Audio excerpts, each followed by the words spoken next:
ముందుగా మా గౌరవ ముఖ్యమంత్రి గారికి మూసి బారిన పడి ఒకవైపు గతంలో ఉన్న ఫ్లోరైడ్ బాధతోని లక్షలాది మంది అలా బాధపడుతున్న తరుణంలో మొట్టమొదటిసారి ఒక రాష్ట్ర ముఖ్యమంత్రిగా మూసి మీద ఆలోచించి 7 మాసాలుగా ప్రతి సందర్భంలో మూసి ప్రక్షాళన గురించి మాట్లాడుతున్న ముఖ్యమంత్రి గారికి నల్గొండ జిల్లా రంగారెడ్డి హైదరాబాద్ ప్రజల పక్షాన వారికి ధన్యవాదాలు తెలియజేస్తూ మా కేటీఆర్ గారికి కూడా విజ్ఞప్తి చేస్తున్నాం.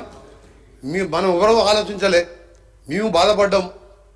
డ్రైనేజు, ఇండస్ట్రీ వేస్టేజు, ఫ్లోరైడు, ఆ బాధతో అధ్యక్ష ఇవాళ కూడా మా గ్రామాలలో మేము ఉండలేము. మీరు ఇప్పటికి కూడా చూడండి, పొద్దున్న లేస్తే ఆ గ్రామాలకి మూసిపోతుండే డ్రైనేజ్ స్మెల్ వస్తుంటుంది. పోచంపల్లి, చౌటుంపల్, ఇక్కడి నుంచి మొదలు పెడితే నార్కట్పల్లి, ఒకప్పుడు మూసి స్వచ్ఛమైన వికారాబాద్లో పుట్టి నేరేడు జిల్లా కృష్ణానదిలో కట్టిపోయే 1,04,000 ఎకరాలకు సాగునీరు త్రాగునీరు ఇచ్చే రివర్ అది.